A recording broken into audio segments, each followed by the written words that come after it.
আসসালামু আলাইকুম রহমতুল্লাহ। সমস্ত প্রশংসা মহান রব্বুল আলমিনের। আজকে আমি আমার সাউথ কোরিয়ার স্টুডেন্ট ভিসা পেয়েছি। আমি 2021 সালে দাখিল পরীক্ষা কাদরিয়া তৈয়বা আলিয়া কামিল মাদ্রাসা থেকে দিয়েছি।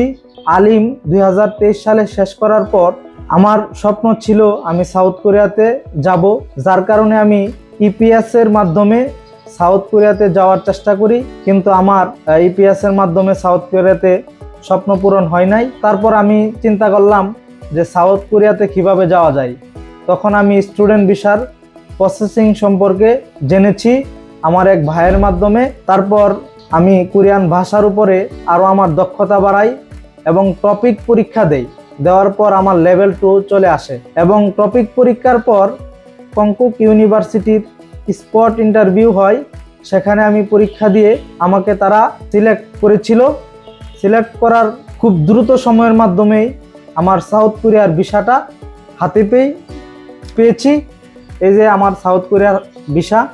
আমি ধন্যবাদ জানাই নুরামিন মোল্লা ভাইকে, যার কারণে আজকে আমাদের স্বপ্ন পূরণ হলো।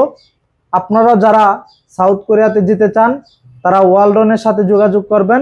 দেখা হবে আপনাদের সাথে কোরিয়াতে ইনশাআল্লাহ।